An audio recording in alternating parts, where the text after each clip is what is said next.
Dernière nouvelle 24 heures. L'emblématique homme d'affaires français Vincent Bolloré et des cadres de son groupe éponyme ont été placés en garde à vue ce mardi à propos de soupçons de corruption ayant permis à une filiale d'obtenir des concessions portuaires. En Afrique de l'Ouest, le milliardaire de 66 ans était entendu dans des locaux de la police anticorruption dans la banlieue de Paris, ont indiqué à l'AFP des sources concordantes, confirmant une information du quotidien Le Monde. Des juges d'instruction tentent de déterminer si le groupe Bolloré a prodigué des conseils à des dirigeants africains via sa filiale de publicité Ava pour se voir attribuer la gestion des ports de Lomé, au Togo, et de Conakry, en Guinée, via une autre de ses filiales, Bolloré Africa Logistics, anciennement appelée SDV. Le responsable du pôle international de Ava, Jean-Philippe Dor, et Gilles Alix, directeur général du groupe Bolloré, ont également été placés en garde à vue, a précisé une source judiciaire. Dans un communiqué publié en fin de matinée, le groupe Bolloré a formellement démenti avoir commis des irrégularités en Afrique, le lien qui tente d'être fait par certains entre l'obtention de ces concessions et les opérations de communication est dénué de tout fondement économique et révèle une méconnaissance lourde de ce secteur industriel, insiste-t-il.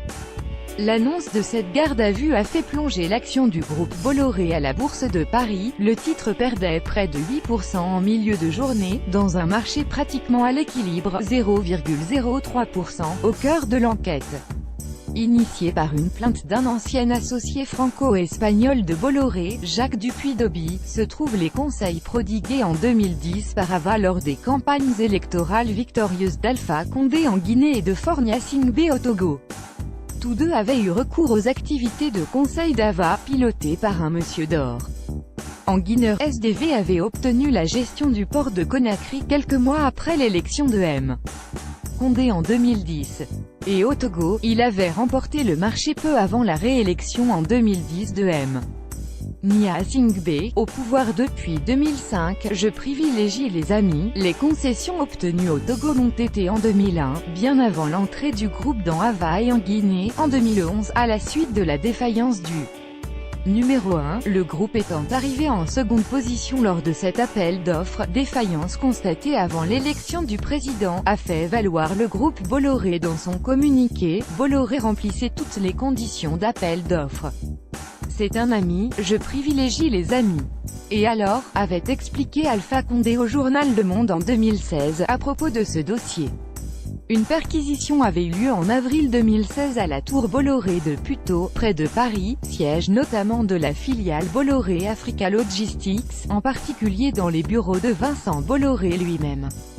C'est en enquêtant sur les relations de Francis Pérez, président du groupe Pefaco, une société spécialisée dans l'hôtellerie et les jeux et très implantée en Afrique, que les enquêteurs ont été amenés à se pencher sur les activités africaines de Vincent Bolloré. Francis Pérez comptait notamment parmi ses relations Jean-Philippe Dor. À chaque fois, la désignation de SDV a donné lieu à une bataille judiciaire entre le groupe Bolloré et les anciens gestionnaires des ports. Dans le volet togolais, l'ancien associé de M. Bolloré, Jacques Dupuy-Doby, accuse la présidence togolaise d'avoir été corrompue par le groupe français. Dans son bras de fer judiciaire avec Vincent Bolloré, il a été condamné en Espagne à 3 ans et 9 mois de prison pour détournement d'actifs du groupe Bolloré. La Cour d'appel de Paris doit se prononcer le 16 mai sur la demande d'extradition de Madrid. S'agissant de Conakry, Bolloré avait perdu sa bataille devant le tribunal face à l'ancien concessionnaire, Nécotran, et avait été condamné en 2013 à lui verser plus de 2 millions d'euros. Nécotran, spécialiste de la logistique en Afrique, avait été placé en redressement judiciaire en juin 2017 et avait été racheté peu après par le groupe Bolloré.